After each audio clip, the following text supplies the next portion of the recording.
What's up, guys? We're back here in Archeworld and talking about the fandom cards and actually tell you what I'm personally doing right now. So I just listed some fandom cards actually up for sale. These are the NFTs that will allow you to buy land in the land minting process. And you may be wondering why, if I'm so hyped about land in this game, why am I selling my fandom cards?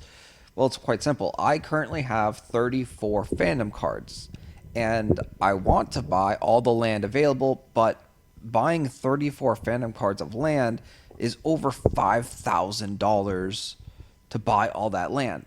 And that's not even the final fee that I need to pay to use this land, right? So once you buy the land, not only do you have to buy the land, right?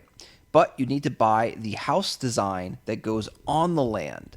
And so that's going to cost, I don't even want to think about it, but it's like for a total of 45 lands, a bare minimum you need a tent, which is 150 BSLT. So you're looking at like, gosh, what is that? 50,000 BSLT, give or take, right? Is that right? Like, what is 45 times 150? Let's do the math right here and figure this out for you guys. And this is the bare minimum. Okay, actually, so my math was super wrong. It was only 6,750 for every land to have a tent.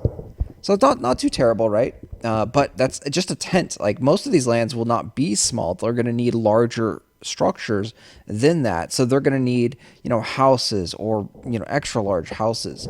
And then also on the fact, too, is there's time involved in harvesting these lands and these plots. Sure, I could be a investor type person and just rent them out to other people, but I actually want to utilize them and use them. And then also in the beginning of the server, trying to manage 45 land plots is gonna take you forever. And first you have to go find them all, right?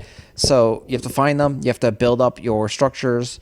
It's literally gonna be a nightmare for me for the first day if I hold 45 land plots. Like, it will be very, very profitable, I think, but it's gonna be a nightmare to do that. So what we ended up doing is we listed a couple of NFTs up here for sale.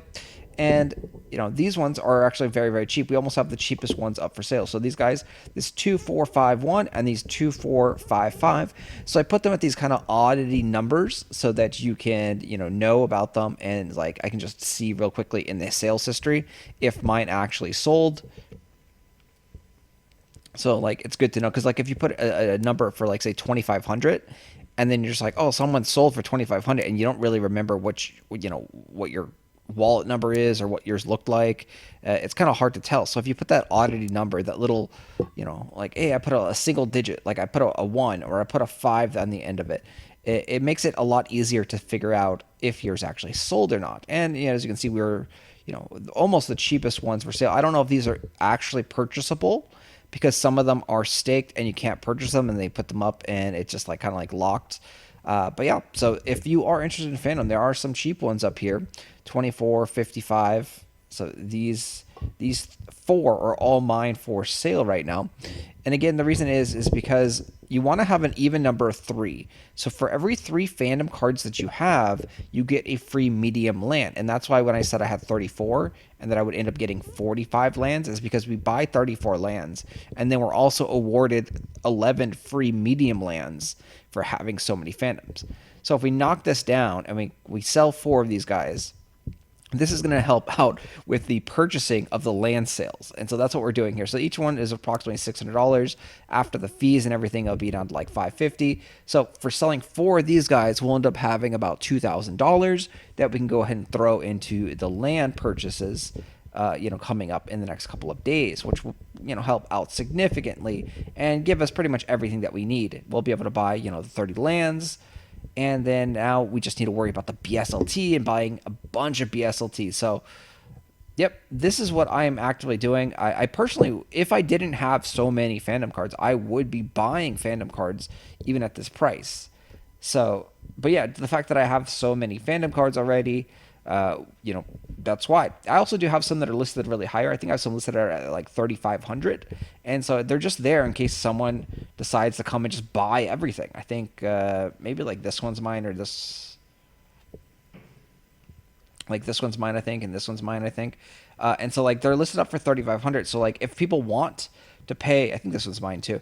If people want to pay 3,500 for a fandom card, I'm happy to go ahead and sell because again, I have so many of them that I don't mind selling a couple. And I've been doing this, in the past as well. So before the announcement, I didn't have 34. I had 37 before the announcement.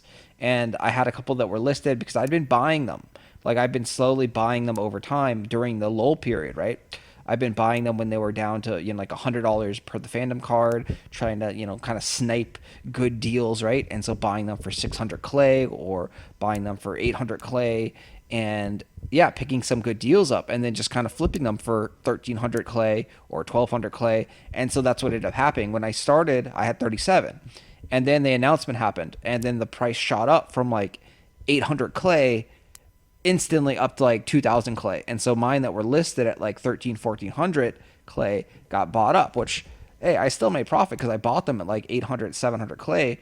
But like, I didn't realize, hey, there's this big announcement and these things are going to go to 2,000 plus clay. But you just got to be happy with the profits, I think, that you get out of these things. And yeah, you buy and sell these things. That's what they're designed for, and that's what Excel Games hopes you do, because they get the transactional cut, they get the fees for the buying and the selling of these guys. So Excel Games is greatly happy for a market that has buyers and sellers that are actively doing things because they're making money. And yeah, like it doesn't cost them anything. They've made these things, and now it's just like, okay, here, go buy them, and they get paid, like, which is great for the ecosystem of the game, right? As long as XL Game is making money off of Archeworld, they're going to keep pushing out new content and keep delivering on their promises.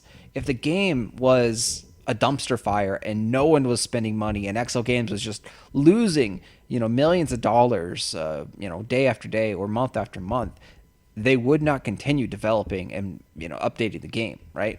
A company is not going to just do charity and throw away millions and millions of dollars for no reason. They might invest a little bit in the beginning, in the early stages, to try and build something and create something. But if after 6 months, a year, 2 years, whatever amount of time period they decide, they're like, hey, we're just lighting money on fire, a company's not going to light money on fire forever, and they will pull the plug. And that's why you see in the MMO RPG genre, lots and lots of game companies shut down their games. And even though players think that they're fun and good games, like WildStar, for example, right? There's a bunch of people that thought WildStar was great, or City of Heroes, like they thought these games were great, but the game companies were not making money off of them. They were not profitable, and there was no reason for them to continue developing or publishing the games because it's not profitable. This is purely, these are businesses. They're not there for charity.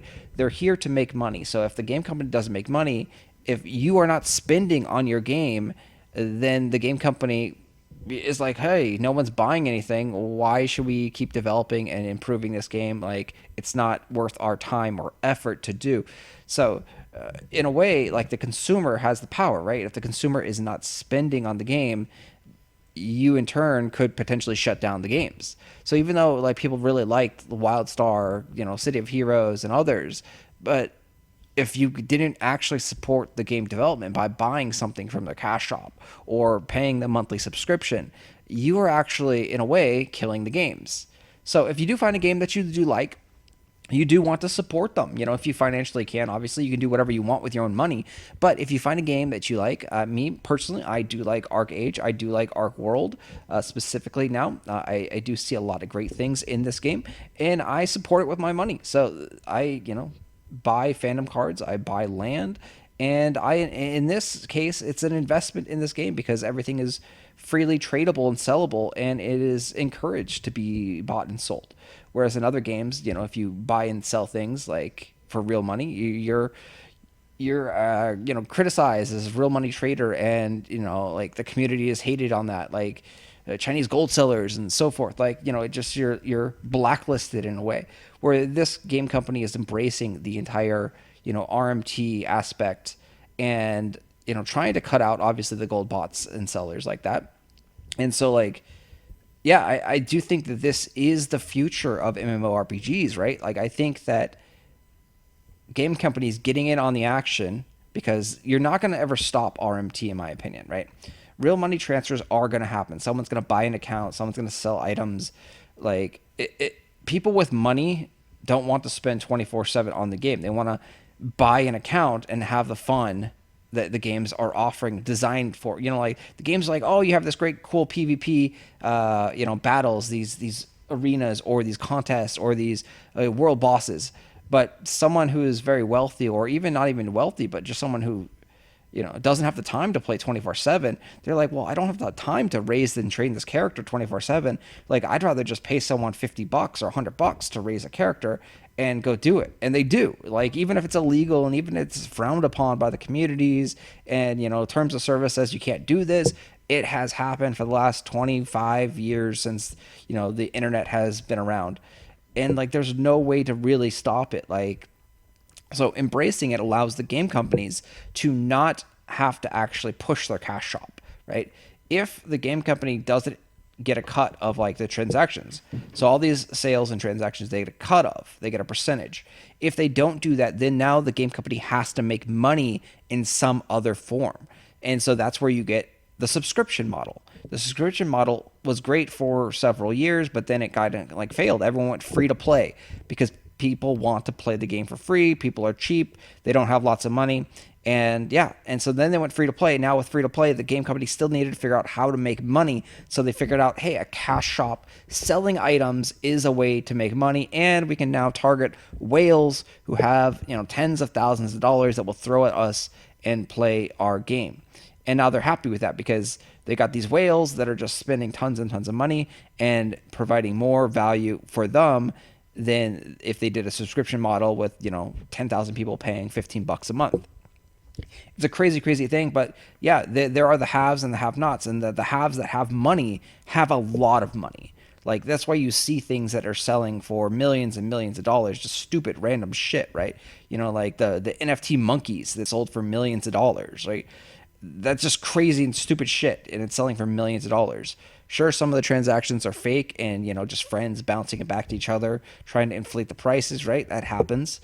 But in general, there's a lot of stupid random shit that gets sold and bought for large sums of money. Like, you could even argue that, like, the Pokemon craze and the Pokemon trading cards, like, there's no reason that a first edition like Charizard should be selling for like $500,000, right? Like, that's just madness, like pure madness. But people, the ultra rich people have a lot of money, and the poor people have no money. And it's like, the poor people want to be able to enjoy and play these games. They want to be able to do activities like this, and allowing them to have free to play games is just a godsend for them, right? You don't have to spend any money. You just grind away, you spend your time, you enjoy it, and you have fun. And then, like, they get the best of both worlds. Because when I grew up, games were $50 or $60. And that's like the only way to play a video game, was you had to pay $50 or $60. Then you had to buy a console. And so, like, having this option of free to play games is amazing. And I was 100% on board with the free to play model, 20 years ago when it started. I thought this was really, really cool. And I still think this is a great, great thing, because it allows more people to have access to these games.